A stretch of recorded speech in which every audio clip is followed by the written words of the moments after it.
إن الحمد لله نحمده ونستعينه ونستغفره ونعوذ بالله من شرور أنفسنا ومن سيئات أعمالنا. من يهده الله فلا مضل له ومن يضلل فلا هادي له،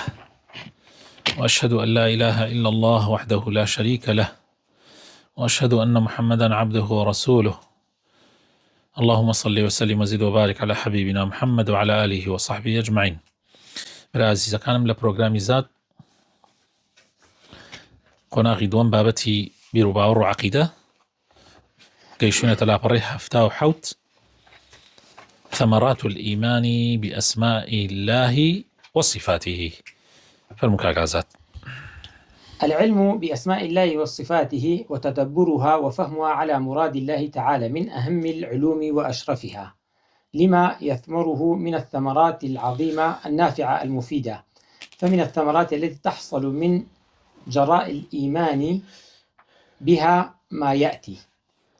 بالله طبعا ما باسي برهمكاني إيمان بصفات وأسماء كاني خواهي پروردگارك أفرمي الزانيني أسماء كاني خواه ناوكاني خواه وصفات كاني ولي وردبونو تدبوري وتيقيشتن لي لمعنا كاني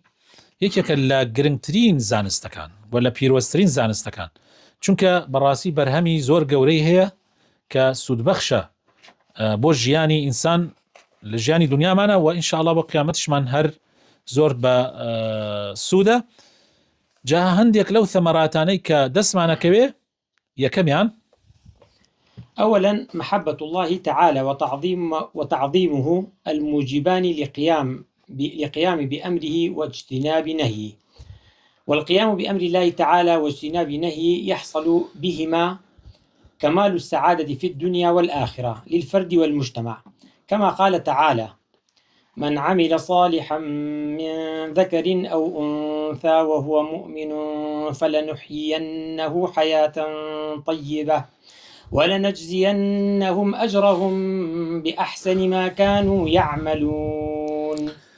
يكم برهم لبرهم كان أويك إنسان محبتي خواو تعظيم يعني خوالد لطا خوشوي سيوتو كنا وجوانا كان الزاني وخواد لا قوراء به براسي أوي شوات فيك كأمريكاني خواه جيبكي ودور كيوتو ولا قد غكراوكاني أمريكاني خواو جێبەجێکردنی ئەمریکانی خوا هەڵسان بە جێبەجێکردنی ئەمریکانی خوا و دوورکەوتنەوە لە قەدەغەکراوەکانی خوا بەڕاستی ئەبێتە مایەی بەختەوەری بۆ یعنی تەواوی بەختەوەری بۆ ئینسان لە ژیانی دنیا و لە ئاخرەتە، طبعا بۆ تاک و هەروەها بۆ کۆمەڵگاش.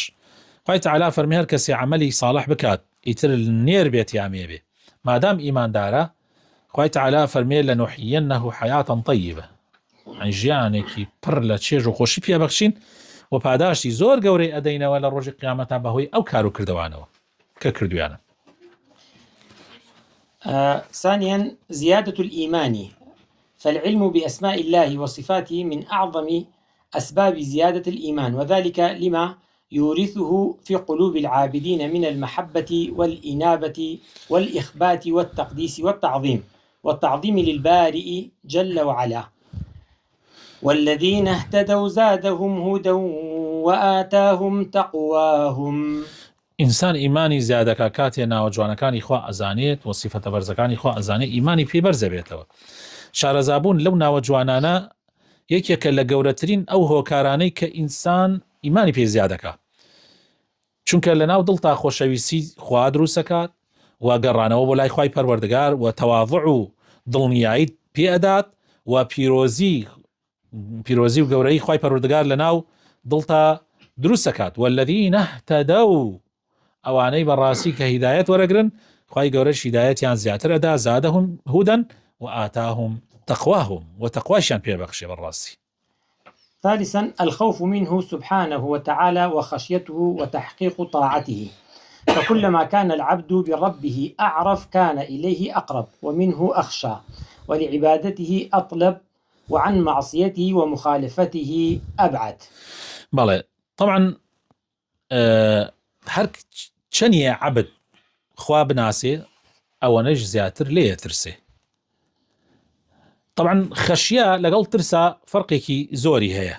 ترس زۆر جار لە زوعفۆ تێ، یعنی بەرامبەرەکەت هەستەکەی لە تۆ بەهێزترە، تۆش زەعیفی لێ ترسی، هەر کاتێ مەجالت هەبێ لێ هەڵەسیتەوە. بەس خەشیە نا، خەشیە ئەوەیە کە تۆ ئەیناسی لەبەر گەورەی و مەزنی ئەو کەسە لێ ترسی. ئەمە خەشیە. جا تۆ چەندی خوا بناسی ئەوەنش زیاتر لێ ترسیت و زیاتر ئەیپەرستی، چونکە ئەزانی ئەو شایستەی پەرستنە. یعنی زاتێک کە هەموو شتەکان بەدەست ئەو بێ، زاتێک کە ئەو تۆی لە نەبوونەوە دروست کردەوە، زاتێک کە ڕزقی تۆ بەدەستی ئەوە، زاتێک کە ژیانی تۆ بەدەست ئەوە، ژیانی ئەو ماڵ و مناڵەت بەدەستی ئەوە، ژیانی ئەو هەموو نیعمەتەی دەوروبەرت هەمووی بەدەستی، یعنی هەموو ئەو نیعمەت ئەوەی کە لە دەوروبەرتایە لەو نیعمەتانە هەمووی ئەو خالقێتی ئەویش ئەی پارێزێ بۆت، ئەیتر چۆن نایپەرستی؟ بەڵێ حتا زیاتر خوا بناسی زیاتر ئەیپەرستی و زیاتر لێیش ترسیت. يعني طبعا ترس بمعنى خشية، هناك بمعنى خوف. رابعا قوة اليقين بانفراد الله تعالى بتصريف شؤون الخلق، وهذا مما يحقق صدق التوكل على الله في جلب المصالح الدينية والدنيوية، وفي ذلك فلاح العبد ونجاحه، فمن توكل على الله فهو حسبه. ئەگەر خوا ناوە جوانەکانی بناسی، سیفەتە جوانەکانی بەرزەکانی بناسی، قوت و یعنی یەقینێکی بەهێز لە ناو دڵ تا دروستەیە بەرامبەر بە خوای پەروەردگار، بۆیە زانی هەموو شتێ بەدەستی خوایە. چەندێک یعنی تۆ بۆ نمونە کە زانیت خوا عەلیمە، ئەزانی هەرچی ها لە بوونەوەرە خوا پێزانێ، خوا قەدیرە، خوای تەعالا دەسڵاتی بەسەر هەموو شتەکانە هەیە، بەتوانایە بەسەر هەموو شتێکە. خوای تەعالا حەکیمە، هیچ شتێک بەبێ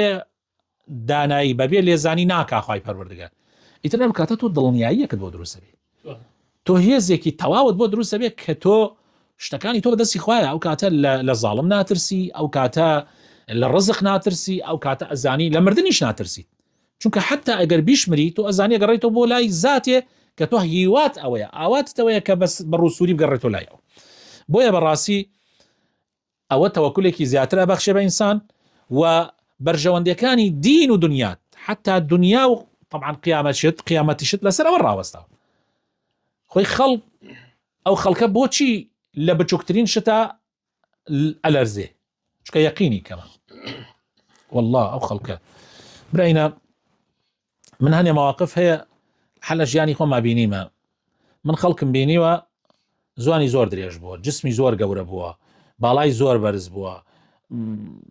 ئیمکانیاتی زۆر زۆر چاک بووە، یعنی ئەمە طبعا هەریەکێ لە بوارێکە، بەڵام سەیرەکەی چکە یەقینی نەبووە، هیچ قیمەتی نەبووە. خەڵکم بینیوە ئەمانە هیچی نەبووە، یعنی ئەم هەموو ئینانەی نەبووە، بەڵام یەقینەکەی بەهێز بووە، بینیمە پاڵەوان بووە لە کاتی مەیدانە. بەڵێ. خامسا العلم بأسماء الله وصفاته هو الطريق إلى معرفة الله، فإن الله تعالى خلق الخلق ليعرفه ويعبده، وهذا هو الغاية المطلوبة منهم، فالانشغال بذلك انشغال بما خلق له العبد، وتركه وتضيعه إهمال لما خلق له، وقبيح بعبد لم تزل نعم الله عليه متواترة أن يكون جاهلا بربه معرضا عن معرفته. زانینی ئەسماءەکانی خوا و سیفاتەکانی خوای پەروەردگار ئەمە ڕێگایە بۆ ناسینی خوا. ئەسڵیش ئەوەیە خوا ئێمەی بۆ ئەوە خەڵق کردووە تا بیناسین و بیپەرستین. ئەمە غایەتە، ئەمە هەدەفەکەیە. تۆ خۆت مەشغوڵکەی بە شتێکی ترۆ جگەل لەمە لا داوە لە ڕاستیە لەو ڕێگایی کە خوای تەعالا تۆی بۆ خەڵق کردووە. خوای تەعالا تۆی بۆ خەڵق نەکردووە بەڕاستی کاتەکانت بەشتی ترا بکوژی. ئەسڵ لە شتەکان ئەوەیە کە تۆ خوا بناسیت و مەخلوقاتەکانی خوا بە جوانی بناسی و بیپەرستی وەکو پێویست. ئەوە ئەسڵەکەیە. ئەگەر تۆ ئەمەت کرد بەڕاستی تحقیقی ئەو هەدەفەت کردو کە خوای تەعالا تۆی بۆ دروست کردو. ئەگەر ئەمەت نەکرد و جاهیل بووی بەخوا و بە ناسینی خوای پەروەردگار بەڕاستی دنیاشی تەفەوتی و قیامەتش تەفەوتی. سادسا تزكية النفوس وإقامتها على منهج العبودية للواحد الأحد، وهذه الثمرة من أجل الثمرات التي تحصل بمعرفة أسماء الله وصفاته، فالشريعة المنزلة من عند الله تهدف إلى إصلاح الإنسان، وطريق الصلاح هو إقامة العبد على منهج العبودية لله وحده لا شريك له. والعلم بأسماء الله وصفاته يعصم بإذن الله من الزلل، ويفتح للعباد أبواب الأمل، ويثبت الإيمان. خۆی تەزکیەی نفوس یەکێکە لە هەدەفەکان کە یعنی پێغەمبەرانی بۆ نێرراوە، یعنی پاکردنەوەی دەروون. پاکردنەوەی دەروون گرنگترین هۆکارەکانی پاکردنەوەی دەروون ئەوەیە ئینسان خوای پەروەردگار بناسێ. یعنی بۆ نمونە هەستکردن بە مراقبەی خوا. یعنی مراقبە طبعا یەکێکە لە مهمترین هۆکارەکانی تەزکیە. دەتوان بڵێم لە هەر هەمووی گرنگتر. ئەوەش بەوە بۆ دروستەوە کە خوا بناسی، ناوجوانەکانی خوا بناسی، صفاتە بەرزەکانی خوای پەروەردگار بناسی. تۆ هەستکەی دائیمەن کامێرەیەک مراقبەتەکە زۆر جیاوازە لەوەی کەوات تۆ هەستکە هیچ مراقبەیەک نییە. ئێستا تۆ گەیتە چوارڕێیانێک ئاوا ئەەکەی کە بزانی کامیرە نییە لێدا ئەڕۆی، بەس هەستکەی کامیرەیە مراقبەتەکە و دوای 100,000 غرامەتەکە هەرگیز ناچێت. وایە مرۆڤ وایە، تۆ هەستکەی بە مراقبەی ئیلاهی کە بزانی خوار ڕەقیبە، الرەقیب ناتوانی خراپە بکەی، ناتوانی لار ببیتەوە، ناتوانی بکەیت. کەوابوو تەزکیەی نفوس کە گرنگترین شتەکانی وەی هەستکەی بە مراقبەی خوای پەروەردگار ئەوەیە. پێغەمبەری خوا صلی الله علیه و سلم کاتێ ئەوە تەزکیەی نفوسە ئیحسان فەرمووی ما الإحسان فأن تعبد الله كأنك تراه فإن لم تكن تراه فإنه يراك. تراوي هدفك يعني تو أما بتشي بود دروس سوي كاس كي خوابيني با زانيني ناوجوانا كان إخوة بله جان من ديانيتوا برينا من بو ديانيتوا. فمثلا أسماء العظمة تملأ القلب تعظيما وإجلالا لله تعالى، وأسماء الجمال والبر والإحسان والرحمة والجود تملأ القلب محبة له وشوقا إليه ورغبة بما عنده وحمدا وشكرا لله. هون من على أسماء عظمة كاتنا وجوانا كان قوري خوها الكبير هوني العظيم أمنا وانا لدلتا عظمتي خوا زيادك قوري خوا لدلتا زيادك ناوي الجمال جوان البر شاكا الإحسان شاكويستي الرحمة بزي الجود بخشندەی ئەمە لە دڵتا خۆشەویستی خوای پەروەردگار زیادەکە. وات پێکات زووتر حەزەکەی بگەیتەوە خوای پەروەردگار بۆ ئەوەی زووتر بگەیتە ئەو بەخششەی ئەو نیعمەتەی کە بۆتی داناوە. یعنی هەندێک کەسێ حەزەکات زوو بمرێ تاوەکو بگاتە زوو بگەیتەوە لیقای خوای پەروەردگار، چونکە زانیەوەی خوای تەعالا بۆمانی ئامادە کردووە لەوێ زۆر لەمە چاکترەکە لەم دنیاە هەیە. بەڵێ وأسماء العزة والحكمة والعلم والقدرة تملأ القلب خضوعا وخشوعا وانكسارا بين يديه عز وجل. ناوي العزة العزيز يعني الحكيم العلم طبعا العليم القدير وأمد طبعا صفاتك عن شيء أما وأكاد ضلي إنسان خاشعك بخواي پروردگار خاكيبون دو دروسك لبين دستي خواي پروردگار انكسار وشكانوات بو دروسك كتو هستكي خوا العزيزة الحكيمة تو هستكي تو هيچ نيت يعني تو هيچ نيت يعني راسي لبردمي خواي پروردگار تو هيچ نيت راسه توش بشيك أزاني برشتا زاني بس لبردمي عزيزي خواي پروردگار تو چي دستلاتك تي لبردمي حكيمي خواي گره تو حكمت تشيبه لزاني نتشيبه لبردمي علمي خواي آخر تو چي ايتر بويا خط ناسي توا براسي قدري خط ناسي.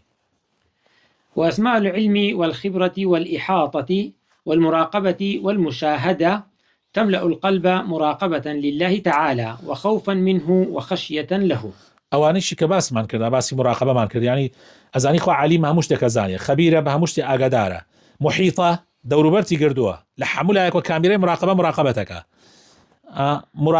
مشاهدە ئەمانە وات فێکە کە دائیمەن لە دڵتا خەوفیەکەیە ینی کە خوای تەعالا ئاگادارە بە شتەکانت بە کارەکانت بە گفتارەکانت حتا بە نیەتی دڵیشت. وأسماء الغنى واللطف تملأ القلب افتقارا واضطرارا والتفاتا إليه في كل وقت وحال. أسماء الغنى طبعا لغني والغني واللطف يعني اللطيف أما نوات فيها كات كأزاني خوات دس برداري تونابي وأزانيها مشتكانش بدسي خواه و ئەیزانی چەندێک دەوڵەمەند هەبێ خوا لەسەرەوەی هەموو دەوڵەمەندەکانە چەندێک تۆ نەتبێ ئەزانی خوای تەعالا لە کاتی خۆیان فریاتەکەوێ ئەمانە بەڕاستی هینێکت بۆ دروست دەکات ئیمانێکت بۆ دروست دەکات کە هەستکەی کە خوا طبعا ئەمە لەگەڵ ئەمانەشە الرەزاق کە زانی خوا الرەزاقە ئەزانی تۆ لەسەرتە بەس کۆکەیە بکەی یعنی ئەسبات بگریتە بەر خوا ڕزقەدا ئیتر ئەمانەت زۆر گرنگت بۆ ژیانی ئینسان طبعا بۆ ژیانی دنیات و بۆ ژیانی ئاخرەت تۆ ئەگەر دنیاکەت لەسەر دینی خوا دامەزراند ئاخرەتەکەتش دەست دەکەوێت بەڵێ حوتم الانزجار عن المعاصي ذلك أن النفوس قد تهفو إلى مفارقة المعاصي فتذكر أن الله يبصرها فستحضر هذا المقام وتذكر وقوفها بين يديه فتنزجر وترعوي وتجانب المعصية وتجانب المعصية حوتم لو أسباب لو هو يعني لو إسفاداني كإنسان إيكاكاتي ناوجوانكاني خواهي تعالى أزاني يعني شارزایی لێ ئەبێ ئەمە وات پێکە ناوەجوانەکانی خوا وات پێکە کە خۆت بگریتۆ لە مەعاسی سەداها شت هەڵەکەوێ بۆت بیکەی ڕۆژانە تۆ لە ترسی خوای پەروەردگارە نایکی یعنی ئێستا بۆ نمونە چەند جا پارە کەوتەتە بەردەستان بەس لە خوا نەترسی ئاوایە بکە ئێتە دەوڵەمەند نەبیت و تاو تێگەی بەس ئاوا کە جاری واشە زۆر محتاجیشیت زۆر محتاجی بەس تۆ ناتوانی دەسی بۆ بۆی لە ترسی خوای پەروەردگارە بەڵام ئەو کەسانەی کە ناترسن دەستی بۆ گوێی نادەنێ بۆیە یعنی فەرقی هەیە تۆ ئەگەر ناوەجوانەکانی خوا بزانیت و خوا بناسیت لەگەڵ ئەوەیە فەرقی هەیە کە خوا ناناسی ئەڵێی کاتێ بینی کەسێک گوناحێکەکە ڕۆمە چی خوا نەناسێکە ئەوە لەوە هاتووە ئەمە چی خوا نەناسێکە یعنی تۆ لەوێ خوا ئەناسی بۆیە تەعەجوبت تێلی لە خوا نەناسی ئەو کەسە خزمێکی ئێمە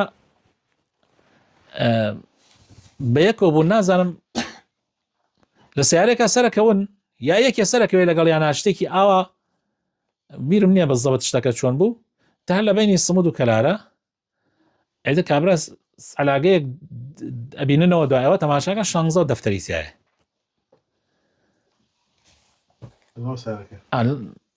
واللهی بالضبط نازانم بالضبط چون گرنگ ئەوەیە 16 دەفتەر و ئەتوانن ئەو 16 دەفتەرە گیانبیان کردا تۆ هەشت بۆ ئەم و هەشت بۆ ئەو و کابراش پێی نەئازانی یعنی نەی ئەدۆزیەوە بە هیچ شێوەیەک ناو نیشانی نەبوو بەڵام ئەوان ئەیهێنن بۆ ڕادیۆ و لە ڕادیۆ ئیعلانی بۆ کەن و دەی تا کابرا ئەدۆزنەوە ئەخرمە زۆر گرنگە بەڕێزان بۆ گرنگ زۆر گرنگە لەم زروفە کە 16 دەفتەر بۆ ئێستا بۆ ئەم زروفە کەم نییە یعنی بەڕاستی خەڵکەیە زیاتریش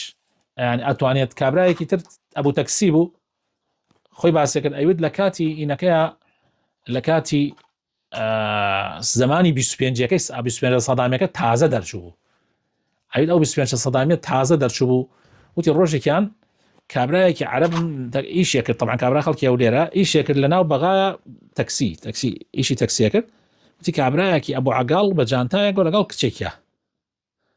وتی سوار بوون لەگەڵ ماو وتی دوای ئەوەدا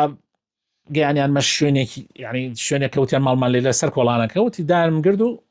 وتی کە ڕۆیشتم وت تو مەزە کچەکە وای زانیە باوکی جانتاکەی داگرێت باوکیشی وای زانیە کچەکەی جانتاکەی داگرتەوە وتی تر من لێم دا ڕۆشتم وتی لێم دا ڕۆشتم وتی ناڵەکان عادەت وا بوو هاتمەوە ناو سیارەکان پاکە کردەوە وتیان وڵا باوە ئەوە جانتایەک هەیە ناو سیارەکە وتی جانتام تەماشام کرد وتی وامە کرد وتی هیچی هینە نەبوو کلیل و شتی نەکرابوو کاتە هەر ئەو مۆدێل و کلیلەش نەبوو وتی وامە کردمەوە سێرم کرد کامل 25 وتی 25 سەفتەی 25 یعنی 25,000 دیناری ئەو کاتە کە خانوو حوشێک 1000 دینار 1500 دینار ژنێک ئەگەر لە بیرتان بێ کابرا ئەڵێ لەکوێ بێنم ئەی هاوار 1500 دینار بیدەم بە ماڵی باوکی تاوەکو یعنی بێداکی شیروایی گینەکە 1000 دینار کەمتریش يعني 300 دینار 400 دینار بەڵام 1500 دینار ئەوە دەرەجە عەلاکان بۆ کچە چۆن بڵێ کابرا داوی دەفتەر و نیمێکە کا بۆ شیروایی بە کورتەکەی 1000 دینار دەفتەرێکی کرد ئێستا دەفتەرێکی ئێستا ئیتر وتی هەزار شەیتان هەزار شتی بۆم دروستە کرد وتی بەڵام بیرم کردەوە تەکید بۆم هین ئەو جانتاکەم بینی بەدەستیانەوە کە سەرکەوتن لەگەڵما ئیتر چی کەسێکیش هاتوو سوار بوو لەو بینە وتی کەسی دەستکاری جانتاکەی نەکردبوو نەیانزانی بۆم جان وای زانی کابرا خۆی دایناوە ناوت ئیتر وتی بە بەیانیەکە ڕۆشتمەوە بۆ ئەو شوێنێک ئەوانم داگرت ئەمزانی لە کێدایانم کرد وتی ڕۆشتمەوە نزیک ئاوا بە هێواشێک ئەڕۆژم سیارەکە وتی دام کۆڵانەکان ئەکەوتە ناو هینە وەلایەک لا کۆڵانێک وتی تر من ئاوار جادەیەک ڕاستەوە کەوت لا کۆڵانێک بوو دەرگا هینەکەشی بەسرا بوو یعنی ئەو دیمەکەی بەسرا وتی ئاوا تێپەڕم وت سێرم کردین هەڵ دراوە چادرێک ئەوەی بۆ تەعزیە شت هەڵێدەن وتێت چادرێک هەڵدراوە وتی خۆکوشتن و هەوەی شێرە و حرایە وتم مەزەم کابرا و هەرچی خزمی هەیە هەمووی یعنی تومەزە ئەمە وتی ترمش نزیک بمەوە پرسیارم کرد و ئەمە وتی بۆم دەرکەوت وتی طبعا سیارم دانا ئەوە نازانم من بۆ شیاتمە هەر نازانم من کێم ئینت ناکە وتی تومەز ئەمە مقاولە و ئەمە یەکەم هینی یەکەم سلفەیە بۆی دەرچووە و کابرا يعني ئیتر کە یەکەم سلفەیش ئاواتیا بچێ وتی ئیتر حاڵیان زۆر خراپ ئیتر پرسیارم کرد لیان وتم کاکە کێ خاوەنی ئینەکە وتیانەوەتانێ کۆسی کەوتە فەقیرە لەو سەرۆکەوت و حاڵی زۆر خراپەوە مانەتی من چوون بۆ لای ئەمانەوە وتم حەجی کە پارەت ڕۆیشتۆتی ئارە وەڵڵا وتیارە گیری ئەوە دەم گریان و ئەوە وتی ئەی ناسی کابرا نایناسی وتی کۆرە لەکوێی ناسم من هەر ئاگام لە خۆم نەوە ئەمانەوە وتم باش ورد بەرەوە لە من وتی ئاوا سێرم لێ کرد وتی سێری کرد زوانیشم وتی طبعا دووسێ قسەشمان کرد ناو سیارەکە وتی سێری کرد زوانم کورد یعنی وەکو کوردە ومانە وتی تو بۆ پرسیارەکەی تۆ ئەمانە وتم پارەکەت جانتە پارەکەت لای منە وتی لە خۆشییان نیانەزانین چی وتی تەعزیە گۆڕا بوو بە شایی تەعزیە گۆڕا بوو بە شایی بۆ بارە وتی بەخوا ناچین وتم ئەس کابرا تەنها سێ و چوار کچی هەیە و هیچ کوڕی نییە وتی هەر لەوێ سوێنی خوارد وتی ئەبێ وتی دوو کچم بۆ ئێوە هەدیە بۆ دوو کچ هەدیە بۆ کێت هەیە وتی یەکەم وتی بۆ خۆتم مناڵەمەوە پێویستم بە ژنە مناڵمەوە پێویستم بە ژن نییە وتی لە خۆشیە خۆشیت بۆ کیە گەرەکتە لە کەس و کارت على العموم هینەکە درێژە و لەوەدا ئەبن بە خزم و کەس و کاری یەکیش کچەکان لیان نەخوازێەوە کەس و کارەکەی خۆی على العموم يعني ما بستم أويا يعني اللي ركب شي موقفك يعني أما موقفه زور هنا أما ترسي إخوان نبي نهتواني تو أوابي أنا أقول لهم ولايك ما نخوش به هشتم